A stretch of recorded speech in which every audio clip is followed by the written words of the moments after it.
자, 하나님 말씀 봅니다. 잠언서 지난 시간에 이어서 옵니다. 6장 봅니다. 6장. 잠언서 6장 6절부터 11절 봅니다.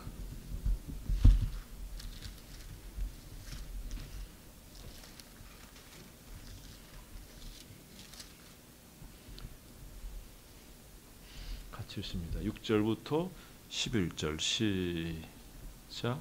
게으른 자여 계매에 가서 그가 하는 것을 보고 지혜를 얻으라.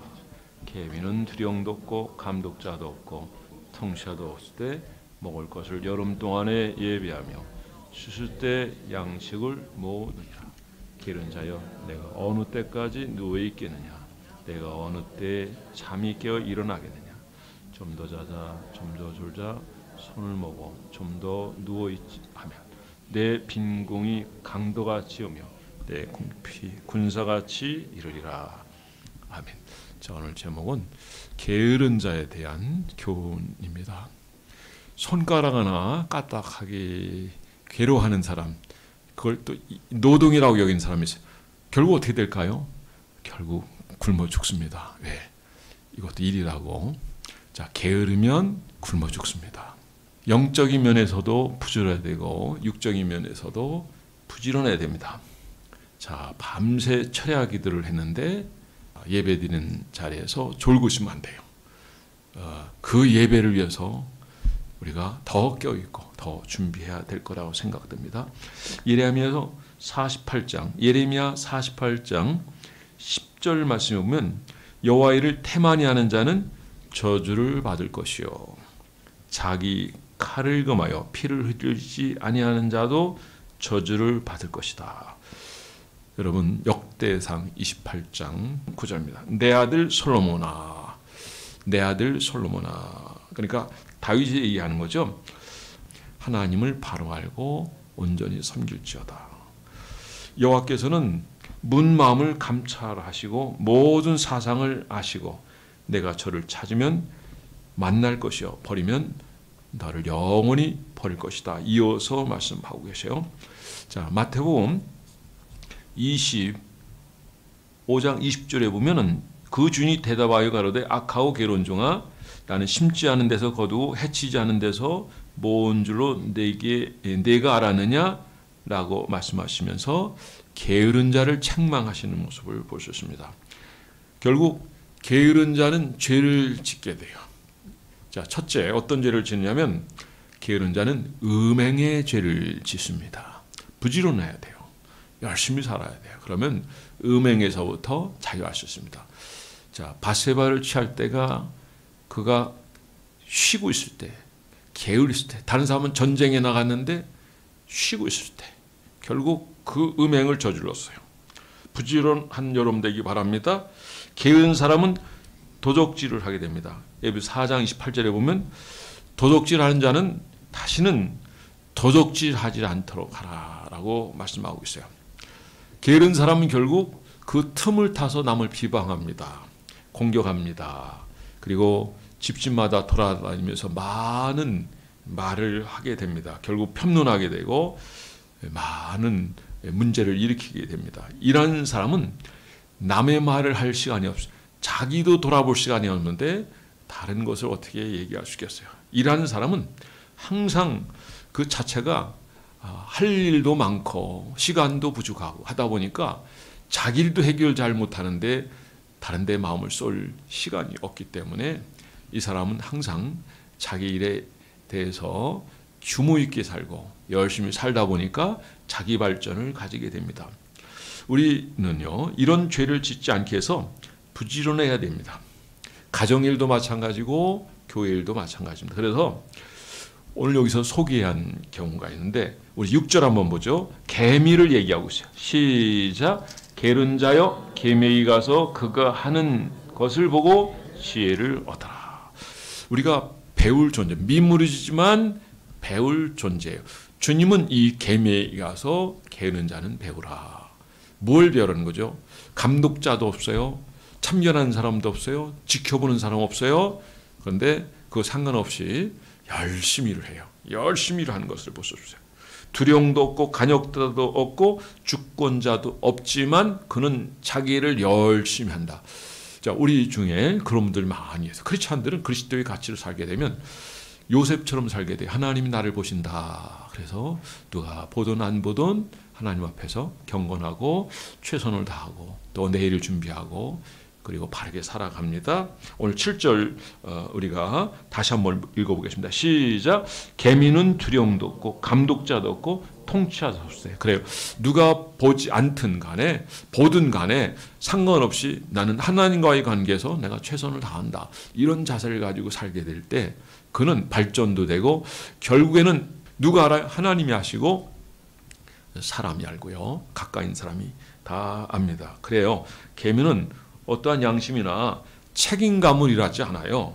다만 계민은 이것이 본능입니다. 본능에 누가 지시해서 일하는 것이 아니라 자발적으로 합니다. 자, 우리도 이렇게 공동체에서 교회에서 자발적으로 일하는 그런 모습은 너무 아름답습니다. 너무 귀합니다. 내가 일을 안 하는 게 들키게 되면 자기의 월급하고도 관계되고 또 자기에게 손해가 되는 부분이 있거든요. 그러니까 누가 보면 일하고 없으면 안 해요. 일반 이제 외국인들 노동자들 이렇게 일을 시키지 않아요. 그러면 특징적으로 나타나는 거 뭐냐면 누가 있을 때는 열심히 하는데 그 사람이 잠깐 자리를 보면 그냥 일손 다 놓고 그냥 주저앉는 그런 경우를 봐요. 농사일도 마찬가지고 또 어떤 그 공장 일하는 것도 그렇고 그런 경우가 너무 많거든요. 이런 사람이 귀한 사람. 누가 보든 안 보든 누가 알아주든 안 알아주든 최선을 다하는. 최근에 이런 글이 있어서 제가 봤거든요. 어떤 한 분이 1억을 가지고 장애인들 어려운 사람을 위해서 써달라고 하는데 쫓아오고 알아보려니까 그럴 필요 없다. 알려고 하지도 말고 쫓아오면 다음에 안 줄 거다. 뭐 이렇게 얘기하면서 누구에게도 알리지 않고 행한 이것. 제가 볼 땐 이 사람 크리스찬이에요. 오른손에 왼손이 모르게 하라. 이런 원리에 있어서 이미 세상에서 상을 다 받아버리면 하늘에서 상을 잃어버리기 때문에 여러분 이런 태도는 정말 아름다운 태도인데 이것이 바로 하나님의 말씀을 따르는 자세입니다. 저는 여러분들이 누가 보든 보지 않든 간에 최선을 다해서 충실히 자기를 감당한 여러분 되기를 바랍니다. 내일을 넘어 다른 사람까지도 감당하면 참 좋겠다 생각됩니다. 우리 여기 8절을 보면 이 계민은 장래를 생각하고 준비하는 사람, 참 대단한 존재, 미물이지만 배울 게 너무 많아요. 우리는 장래가 어떻게 될 줄 알면서도 오늘 게을러가지고 노는 거 좋아하고 게임하는 거 좋아하고 자제할 줄 모르고 결국에는 아무것도 준비하도 못하다 나중에는 뭐예요? 뭘 차요? 옆에다 깡통을 차요. 깡통. 누가 깡통 차고 싶어서 깡통 차나요? 부지런해야 돼요. 부지런해야 돼. 열심히 공부해야 돼. 자기를 통제할 줄 알아야 돼요. 보통 요즘 아이들이 공부하게 되면요. 공부를 제대로 하는 자리가 딱 들어가는데 한 15분에서 20분 걸려요. 그 시간을 없애버려야 돼. 그럼 어때요? 그냥 공부하면 집중해서 그대로 들어야 돼요. 그리고 지혜롭게 해야 되고요. 시간도 잘 알아야 돼요. 어느 때가 공부가 잘 되는지. 그래서 쉴 때는 쉬고 또 공부할 때는 공부하고 또 일할 때는 일하고 그렇게 하면 좋겠다 생각됩니다. 자, 우리 8절을 읽어보겠습니다. 시작. 먹을 것을 여름 동안에 예비하며 추수 때 양식을 먹으리라. 추수할 때 양식을 지금 누가 보든 안 보든 자발적으로 열심히. 자, 이런 교인들이 많아지면 교회는 부흥하게 돼 있어요. 이런 분들이 많이 있으면 교회는 성장하게 되어 있어요. 여러분들이 헌신과 여러분들이 노력이 있을 때 그 교회는 뭐든 행복해하고 또 그런 것들은 그런 행동들은 귀감이 돼가지고 많이들 영향을 줘요.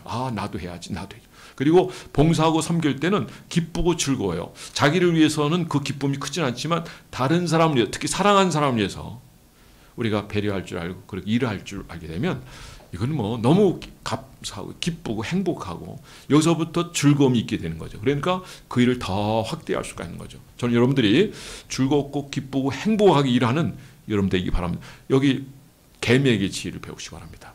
장래를 준비하는 사람. 오늘 우리가 일을 열심히 하잖아요. 그럼 장래에 얻을 게 있어요. 장래. 하나님 우리에게 상급으로 예비되어 있음을 기억하시기 바랍니다. 장로님이 천국에 갔는데 주위를 살펴보니까 많은 영혼들이 거기서 푸짐한 음식을 먹고 있는 거예요. 또 어떤 사람은요, 큰 중국 그 음식을 해가지고 큰 상을 차려가지고 먹는데, 근데 그 사람이 누군가 보니까 교회도 얼마 안 다닌 사람이에요. 그래서 난 장로쯤 되고 나도 열심히 했으니까 나도 뭐 비슷하게 아니면 좀 더 이렇게 주시겠지 그랬더니 짜장면 한 그릇만 딱 있는 거예요. 뭐 삼손간 짜장도 아니고 일반 짜장면 딱 있는 거니까 예수님께 따져서 예수님 저런 사람이 이렇게 풍성하게 주고 저렇게 많이 주는데 저는 왜 이 짜장면 한 그릇밖에 안 됩니까? 그러니까 뒤를 돌아보라 그러대요. 목사님이 철거방을 들고 이리저리 뛰시대요. 그러니까 이거는 직분이 문제가 아니라 내일을 준비할 줄 알고 일하는 사람. 여러분 일하는 여러분들 되기를 주 이름으로 축원합니다. 담임 목사가 철거방 들고 돌아간다니까 제일 즐거운 것 같아요. 자, 두 번째 게으른 자에 대한 책망이 나옵니다. 9절 다 함께 읽어보겠습니다. 시작. 게으른 자여 내가 어느 때까지 누워 있겠느냐 내가 어느 때 잠이 깨어 있겠느냐. 성경 우리에게 깨어나기를 말씀하고 부지런하기를 말씀하고 있어요. 아이들이 이렇게 잠언수를 읽고 암송까지 하면 아이들이요 인생을 80살 산 사람보다도 더 지혜롭다니까요. 믿어집니까? 아멘. 아무도 안 하시네. 성경은 그 인생의 삶을 다 산 사람의 그 모든 지혜를 능가한 말씀이 잠언서예요. 왜? 하나님 말씀이잖아요. 전도서는 없고 떴고요. 그도 역시 실패하고 또 많은 어려움을 겪었지만 결국 그가 마지막에 한 말은 뭐야? 나는 아무 낙이 없다. 애가 가깝기 때문에 너의 창조자를 젊었을 때 기억하라. 나중에 껄껄하면 안 돼요. 어려서부터 이 신앙의 모본을 배우고 그리고 그 신앙의 노선을 따라서 바르게 하나님을 찾고 경외하는 인생이 되어질 때 그 인생은 하나님의 복을 누리게 될 줄 믿으시기 바랍니다. 로마서 13장 11절에 또한 너희가 이 시기를 알거니와 자다가 깰 때가 되었으니 이는 이제 우리의 구원이 처음 믿을 때보다 가까웠습니다. 자, 어거스틴이 이 말씀에 의해서 그가 완전히 꼬꾸라지게 되죠. 꼬꾸라져요. 어머니가 그렇게 기도해도 아들이 변화가 없고 여전히 망난이고 깡패짓하고 막 이렇게 자지할 줄 모르고 자기 삶을 그대로 허랑방탕할 때 안불수를 찾아서 감독이죠. 당시에 목사와 같은 사람이에요. 그러니까 어머니의 기도는 반드시 응답될 겁니다. 마침내 그 쉬지 않은 자녀를 위한 끊임없는 그런 정성 어린 기도는 어거스틴을 어거스틴을 만들었어요. 세인트 아구스티누스죠. 예. 이름은 이제 발음 따라 차이가 나지만 연구 대상이에요. 제가 대학원 다닐 때도 보면 이분을 연구해가지고 논문 쓰고 석사학위를 받는 걸 봤어요. 강호 목사님 같은 경우 귀한 목사님이죠. 여러분 게으른 여러분이 아니라 부지런한 여러분 되기 바랍니다. 게으름은 책망받습니다. 이 땅에서도 그런 모습을 보고 좋아할 사람 아무도 없습니다. 우리 오늘 공부도 안 하고 아무것도 안 하고 일할 때 일도 안 하고 그냥 손만 벌리고 그리고 그렇게 게으르게 살아간다면 어떻게 되겠어요? 기대하셔서 나중에 거지 되는 거예요. 거지 되는 거예요. 어제 전화를 한 통 받았어요. 지난번에 아무 돈이 없다고 해서 돈 좀 보내라. 그래서 3만 원 계좌 이체해줬어요. 그때는 이빨 빠진 목소리 해가지고 했는데 바로 그 사람이 또 전화를 한 거예요. 그래서 내가 그랬어요. 내가 알고 만납시다. 아니라고 그러더라고. 만납시다. 오라고 그러니까 이제 거기서 이제 끊었는데 일하기 싫어하는 게으른 사람이에요. 전화 한 통을 통해서 어려운 상황을 연기를 해가지고 3만 원 받았는지 모르지만 그러나 그 인생은 행복할 수가 없어요. 예, 그가 많은 돈을 가지고 있어도 그걸 통해서 행복한 삶을 살 수 없습니다. 다 허랑방탕하게 될 것이고 다 낭비해야 될. 얻었다 해도 그거 제대로 관리도 할 줄 몰라요. 그러니까 돈을 물려주는 것보다 더 중요한 건 돈을 관리하는 지혜를 가지게 하는 거예요. 하나님 앞에 우리는 청지로 살게 되면 되는 거고 하나님이 어떤 분인가 하는 걸 분명히 알게 될 때 우리의 자녀들이 또 우리가 그렇게 말씀으로 교육받고 훈련받을 때 하나님의 위대한 종으로서 일꾼으로서 쓰임받고 하나님의 복을 누리게 될 줄 믿으시기 바랍니다. 데살로니가전서 5장 4절 8절에 보면 4절부터 나오죠. 형제들아 너희는 어둠에 있지 아니하며 그날이 도적같이 너에게 임하지 못하리니 너는 다 빛의 아들이요 낮의 아들이라. 우리가 밤이나 어둠에 속하지 아니하나니 그러므로 어떻게 알아? 이어서 나오죠. 그건 여러분 대부분 아는 거니까. 잠언서 6장에 보면 또 10절부터 11절까지 이런 말씀. 우리 10절 11절 시작. 좀 더 자자 좀 더 졸자 손으로 모으고 좀 더 누워 있자 하면 내 빈공이 강도가 치우며 내 권핍이 군사같이 이르리라. 자, 우리 아이들이 좀 이거 좀 들으면 좋고, 또 우리는 모든 일이 같이 이렇게 예배를 드립니다. 저 로이드 존스 목사님도 마찬가지. 교회가 따로 드리지 않아요. 같이 들어요. 아동부 어른 같이 듣는데 예배 시간이 몇 시간일 것 같아요? 네, 알아맞혀봐요. 알아보시는 분들 제가 한번 업어줄게요. 자, 몇 시간? 모르잖아요. 3시간을 드려요. 그러니까 주일 낮 예배를 3시간 드리는 거예요. 3시간. 아이들도 같이 3시간을 드린다니까요. 3시간이 길다면 길죠. 오늘 참 정시의 예배가 딱 끝나는데, 정시에 끝나니까 참 여러분 얼굴이 환한 모습을 내가 또 보게 되는데, 그 중에는 속상해하는 사람이 있어요. 어떤 분이 지나면 그러더라고요. 제가 철야 설교 좀 짧게 했더니 속이 상하더래. 너무 짧아가지고. 더 듣고 싶은데. 할렐루야. 말씀을 사모하시기 바랍니다. 주님과 교제하는 시간을 여러분 사모하시기 바랍니다. 복 있는 자는 그런 분들이에요. 복 있는 자를 차지하는 자가 하나님의 복을 누리게 될 줄 믿으시기 바랍니다. 자, 게으른 자의 결말이 뭡니까? 11절 다 함께 시작. 내 빈공이 강도같이 오매 내 곤핍이 군사같이 이르리라. 마태복음 25장 여러분 말씀 기억하죠? 악하고 게으른 종이라 했어요. 가지고 아무 일도 안 해서. 그러나 일한 사람은 5달러 받은 사람 어때요? 또 5달러. 이거 다 가죠. 착하고 충성도가. 주님이 칭찬한 말씀 기억하시죠? 근데 1달러 받은 사람은 그 1달러도 황금으로 뜨면 우리 돈으로 가치로 따지면 수십억 되는 거예요. 그게 작은 겁니까? 지난번에 한번 몇 년 전에 한 3, 4년 전에 자살한 사람이 있어요. 근데 그 사람이 가지고 있는 돈이 한 20억 가까이 돼요. 20억. 나는 마이너스인데 그 사람 20억이에요. 그럼 나는 자살을 여러 번 해야죠. 돈이 많고 적은 게 문제가 아니라 여러분 태도예요. 태도. 자세요. 내가 지금 어려워도 내가 부지런히 살고 열심히 하면 하나님이 복을 주시겠다. 우리 하나를 내가 아까 물어봤어요. 너 등록금 얼마냐? 어떻게 되냐? 이거 다 장학금을 받는다네요. 우리 박수 한번 합시다. 하나가 나 전액 장학금 받는다는 거 오늘 알았네. 우리 저 조카도 마찬가지예요. 처남, 막내 처남, 아이도 장학금. 1년 등록금이 1억 900만 원. 올 장학금. 너 돈 그거 어떻게 해서 우리 다 공부를 시켰냐 그랬더니 1억 얼마나 그래요. 애들이 다 열심히 해서 다 장학금 받았어요. 하나도 이렇게 열심히 하니까. 그러니까 부지런한 거예요.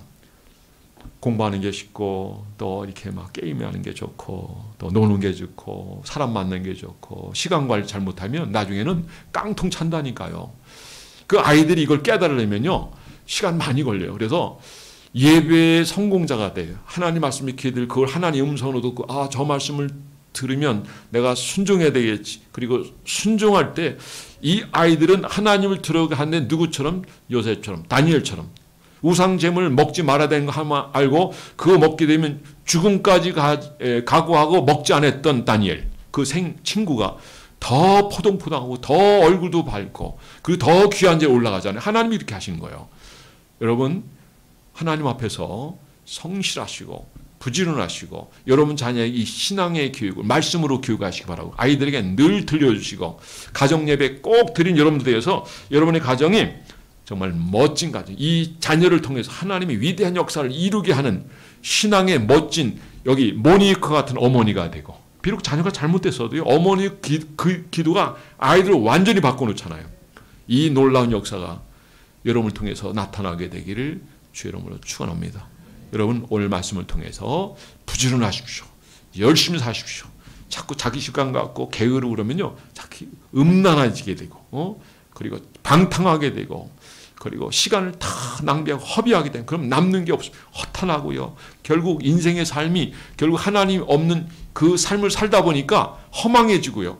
결국 무의미하게 되고 가치의 그 정체성을 모르게 되니까 결국 넘어지고 그리고 인생을 결론적으로 극단적인 선택을 하는 그런 경우가 너무 많아요. 요즘 젊은이들이 하루에 30명 이상씩 자살해요. 나 이 얘기 듣고 그냥 충격을 받았어요. 어마어마한 숫자입니다. 그 젊은 애들만 얘기하는 거예요, 지금. 우리가 얼마나 잘 삽니까? 진짜 잘 삽니다. 우리가 이렇게 잘 사는 건 복음입니다. 복음. 복음이에요. 이걸 아셔야 돼요. 우리나라가 가장 많이 부흥했을 때는 제가 지난 말씀드렸지만 엑스플로 74. 그때 경제 성장이 3만 1000배예요. 한번 따라서요. 3만 1000배. 오늘 이제 아침에 그 우주항공연구소 얘기. 그 우주항공연구소 전혀 나오지도 않았어요. 그러니까 안 나오니까 속상하긴 하죠. 둘이 나오니까 많이 놀랬죠, 그렇죠? 많이 놀랬다고 그러더라고요. 갑자기 나와가지고 나도 그 얘기 할까 말까 하다가 요거 좋은 소재로 요거로 한번 설교하면 좋겠다 해가지고 그걸 제가 이대지에 집어넣은 거거든요. 자, 부지런하고 열심히 살아가는 여러분 되기 바랍니다. 하늘에 상급이 있습니다. 여러분 오늘 말씀을 통해서 여러분들이 정말 하나님의 복을 받고 누리는 그리고 주님의 영광을 나타내는 여러분들 되기를 주의 이름으로 축원합니다. 기도하겠습니다. 이 말씀 생각하면서 우리 잠깐 기도하겠습니다.